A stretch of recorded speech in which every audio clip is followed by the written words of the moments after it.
Hi everyone, it's QuickyBaby and welcome back to World of Tanks, and this vehicle, the tank with no plate, the Object 279E, which has been ruling the game for the last 2 years. It seems bizarre to me. It feels like this vehicle's been around for a lot longer than that. I do feel like my life is passing by very, very quickly. Quite often that means that I guess you're having a good time and you're a little bit busy, right? This vehicle, however, it really feels like it's been in the game for far longer than 2 years. But of course, with all of the other tanks going into the game now, and just the power creep in all of the other areas, I think it's about time why I am going to advocate that it's time to buff this tank, of course, the Object 279E. Yeah, maybe if I existed in another dimension, this vehicle is still outrageously good, and I hate taking it out onto the battlefield because you feel like you're not winning because you're a good player, arguably making plays, but you're a player playing a very good tank that you can play very mediocre and still have outrageous results. That is what this tank does. Why is that? Well, it's a combination of good gun handling, again, having no lower plate, and for some reason still having decent damage per minute on this tank. This tank is packing a rate of fire of 5.71. That's 2,500 DPM. Why does a super heavy tank like this, which I guess isn't actually that super heavy because the vehicle weighs 60 tons, why does it need to have such voracious gun handling and also such a good gun to boot and have this just idiot-proof armor? So I'm going to take the fight to the enemy team here. We have the Caro, the Clan Wars reward tank that's firing gold at us, but I know that as long as I wedge my hull up here, there's still not much that they can do against me. Now in this kind of a situation against the Object 279E, I might as well take a moment. I was going to try and overmatch up into that Caro's lower plate there. I might as well take a moment to try and say how you can actually deal with this tank. Well, apart from getting alongside like the EBR is trying to, you'd have to, I guess, try and hit the very small cupola on top of this tank, which isn't very good when the vehicle's not using its gun depression. But when it is, it's a very hard target to be able to hit because it's just so small. The problem is that most 279E drivers are not idiots, and what they're going to do is they're going to wedge their armor up in front of you. And in this situation, most of the time, you would shoot the lower plate of a tank. That doesn't work against this vehicle. What you have to kind of do is wait till it's not using its gun depression, and then just shoot at the flattest plate that you can see.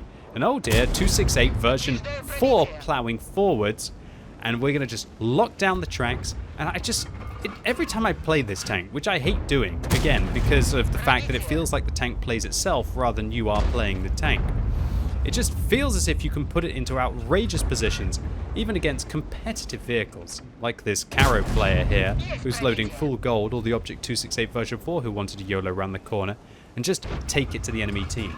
And what you're going to see in this game is what happens when you're at least an okay player. I consider myself to be an okay player of World of Tanks, playing an outrageously good tank in a game that otherwise pretty much 99% of the tanks at tier 10 would have lost.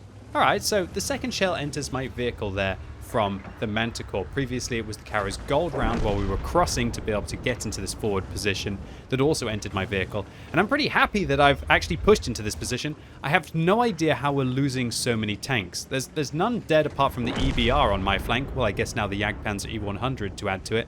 It looks like my team are just having a terrible time trying to push in the south of this map. And that means that even though we've dealt 3,000 damage and we've managed 1,500 spotting here, that we're in a bit of a pickle. I'm trying to aim into the middle of the IS-7. It looks like that IS-7 has got bored with how overpowered my vehicle is now firing high explosive rounds. The problem is that high explosive rounds have been nerfed so much that you can't even use those to chip away at this tank's hit points all that much. And so the IS-7 is just a brush to the side. We bounce a heat round from the Object 268 version 4. That has about 360mm of pen. We bounce an APCR round from the T110E3 that has about 375mm of pen. Another heat round from the Object 268 version 4. I'm just going to lock the tracks down on the E3 here. Now, to be fair, he did actually manage to go right through us there, that 375mm of pen, and he shot exactly the right place. You don't want to ever angle this tank. You want to keep the front directly towards your opponents if they can't see your side armor, and just try and wedge the frontal hull up as much as you can. We blocked 5,800 damage this game, and if I scroll down the top of your screen, we can see that apart from against the i7 and the 60 TP, the vast majority of it has been very high penetration gold rounds that have got into us. Now, I was actually quite surprised that my team started to come back into this game, and that is because it looks like the enemies, I guess, got overconfident and they're trying to shove through. So I decided that I wasn't going to have much more luck trying to bash my head against the wall of tank destroyers firing gold rounds against me. So instead what I'm going to do is turn around and try and deal with the mouse on the enemy team. Of course, I don't want to get caught out by the TVP in the center of the map. And right now, the mouse, I'm just so happy that they've got all of the field mods and they're using the durability module as well, because it's really going to help with the amount of hit points that vehicle is hopefully going to donate me in this battle. Now up to 5,200 damage, hopefully going to add to that with the shot into the lower plate of the mouse. And the mouse is doing a good job dealing with the new reward vehicle in the form of the 268 version 5, although is it really fair to call that a reward vehicle when most people just got it for either converting free experience or hoarding it like a free experience gremlin like me so they can dump it all in the recent Under the Hammer bidding war. It's funny how all of the tanks that I've been having huge games with have object in the name. What a surprise, right? As we manage to finally finish off the mouse and bounce a heat round there from the TVP T50/51. And not a minute too soon, because the T110E3 turns, and we can see that even though I don't use vertical stabilizers in this tank, I go for a gun rammer, I go for vents, and I go for a turbo. The E3 seems to be pretty wise. He doesn't actually bother to try and even shoot my tank in that position. He fires there, it looks like it hits either the turret or the outside hull, and oh dear, the 268 version 4 wants to try and join the party, misses the shell on the way down. I actually don't manage to penetrate the 268 version 4 there, or maybe the M60 shell hit them before I did, because it didn't say that we bounced off the 268 version 4, so it looks like the M60 just got the kill in there first. We are now at 6,500 damage, and we've changed what was a 2 versus 6 situation into a 2 versus 5 situation. I use intuition, wouldn't be a QB video without it, to reload a high explosive round quickly, allowing me to deal 500 damage to the FV4, or 5 finishing him off in a single shot. And in this kind of situation with a Leopard coming up behind me, and spoilers, the Leopard is pretty darn healthy, I just have to go forwards and hope that the FV215B183 sucks, or that he misses. Unfortunately for me, it's neither of those two. He's loading his premium rounds there, and that's where, you know, most of the time you would have died. Luckily, the Leopard doesn't, and all I need to do now is try and ram the Leopard, maybe track him, but I actually end up tracking myself, but then I turn my tank towards him and I manage to track him while racing forwards, ram him a little bit more to try and keep him tracked, do 134 extra damage and an 11 extra damage to be able to shut down the Leopard. Now up to 8,600 damage dealt, and there are 2 tanks left on the enemy team with only 97 hit points between them. I couldn't see the Gorilla, I couldn't see the TVP, probably one of the downsides. I didn't hit the Gorilla though, we know that, it wasn't a blind fire. And now, unfortunately, with the M60 making a very ill-fated play to try and ambush the Gorilla there, ends up losing all of their hit points. And now it is a 1 versus 2, where I've managed to kill nearly half of the enemy team. And we've got 10,000 combined so far, and that's excluding the 7,000 rounds that we have bounced. Yeah, Wargaming, got to buff this thing up a little bit. You know, you're putting me under some pressure here right now, you know? We're destroying half of the enemy team, and I haven't got any hit points left to be able to make any more mistakes, right? Yeah. It's pretty much 279E in a nutshell. That Leopard should have fired gold rounds at me. It's always sad to say that, however, in World of Tanks, right? Should have fired gold rounds. Yeah, you should have spent 20,000 credits or whatever to be able to try and fire the 4 rounds that you probably would have had to deal with this vehicle. But I guess that's just a reality of a tank like this, unless you manage to try and outmaneuver it and flank it. But it seems to be fairly maneuverable, especially with the turbo and the traverse speed. So I predict that the Gorilla would try and ambush me, and now we just gotta hope that the TVP doesn't manage to penetrate me. He does, but he low rolls, fires a full magazine of heat, and luckily doesn't high roll the shot, and so we've still got 23 hit points left. So I'm gonna make a decision here. I'm gonna try and get away from this flanking position, and I want the TVP to think that I'm changing. I try and blind fire at the TVP, and I realize that I'm never going to be able to spot the TVP in that scenario unless he makes a stupid mistake. And I don't think the TVP's that stupid. He's in a platoon with the Caro earlier. I know he's got in a platoon with somebody who has a Clan Wars reward tank. Yeah, they're probably not going to be too silly in that kind of a scenario, right? So what I decide to do is to take my opportunity to book it towards their base, because I want to get in the cap circle before the TVP does. I want him to think that I am actually still watching his position, and I didn't want it to end in a draw. And I know that at least if I attack the cap circle, I can guarantee a win. And there's no way for me to be able to attack a TVP that's firing gold rounds from above, because they're going to shoot down on my hull armor, or they're even going to fire a high explosive round if a TVP was even to carry those and shut me down.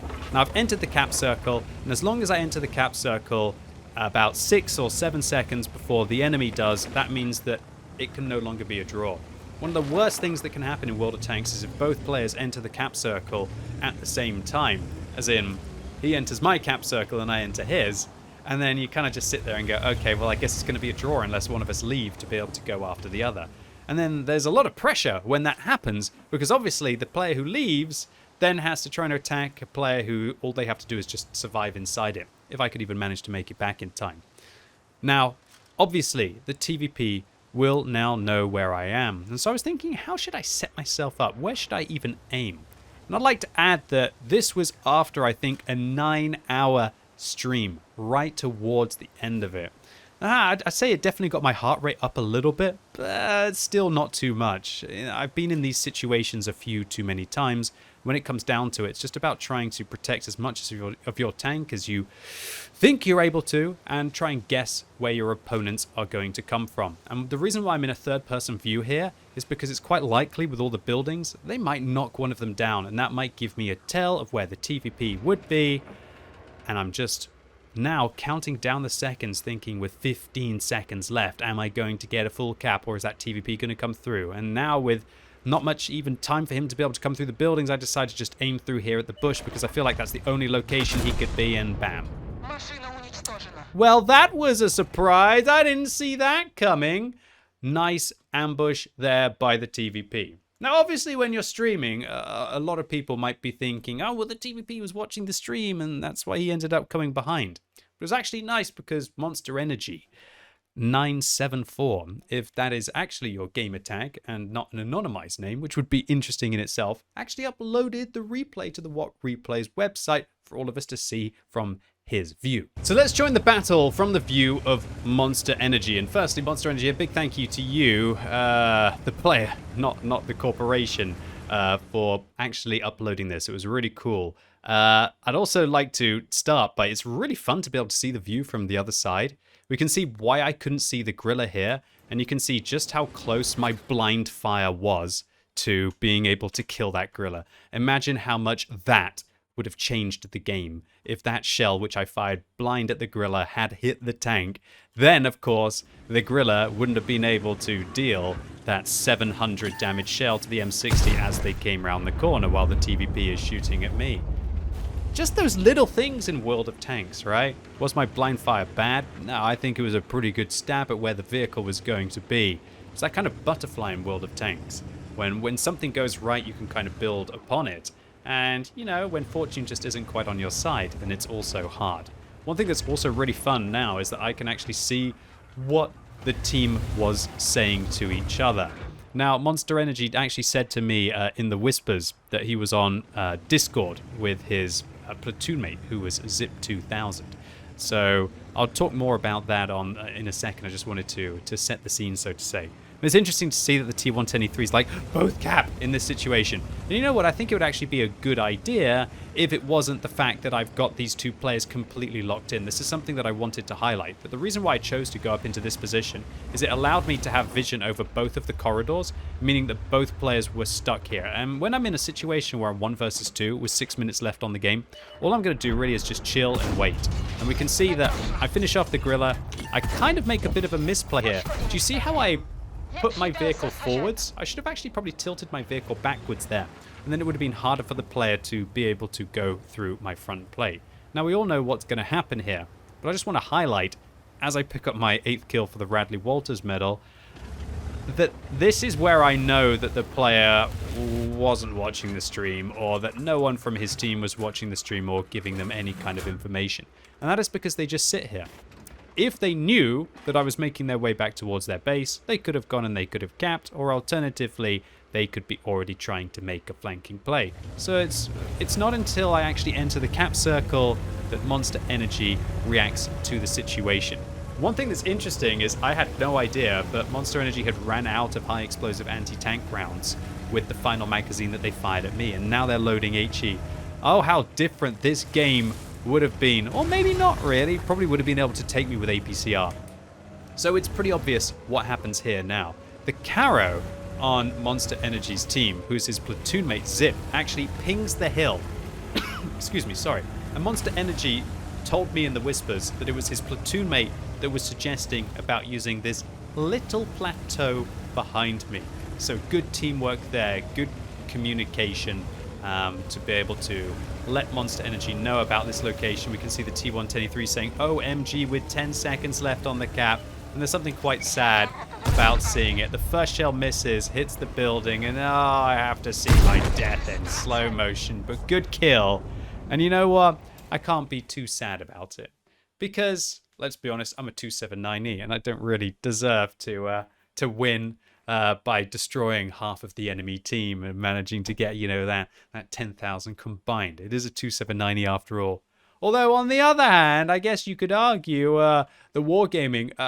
what am I talking about? Of course, this tank needs a buff. It's been power crept. Where? I lost a game. Obviously, this tank needs to be buffed. Why am I vulnerable to high explosive rounds from the rear from this TVP? HE rounds need to be nerfed more. Make it so this tank's got better armor. Yeah, right. No, this tank is just the epitome of crazy vehicle in World of Tanks. What happens if you make a tank that is fast enough? What happens if you make a vehicle that has enough firepower and enough gun handling and just doesn't really have a weak point even against gold rounds if the 279E is using its armor correctly, yet it has all of the capabilities that the tank needs to be able to crush the enemy team?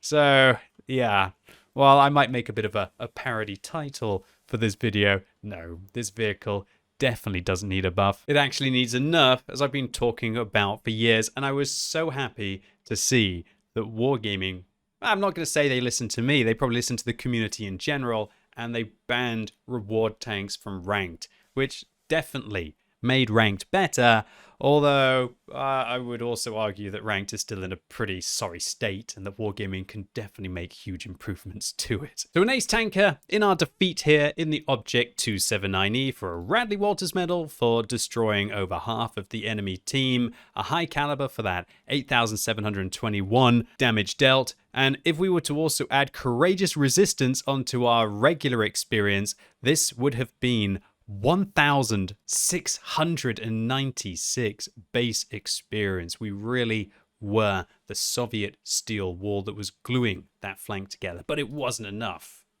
for Monster Energy to come and finish off at the end of the game. Well played to you for managing to do so. And it's always ridiculous to me when I see just how much this vehicle can block with its armor. 8,000 damage blocked. If we look at the German heavies, this Clan Wars German heavy blocked 1,170. The mouse on the enemy team, to be fair, blocked 9,400. And while that mouse had a cracking game, it just can't do the stupid things, especially against premium rounds, that for some reason this tank can do.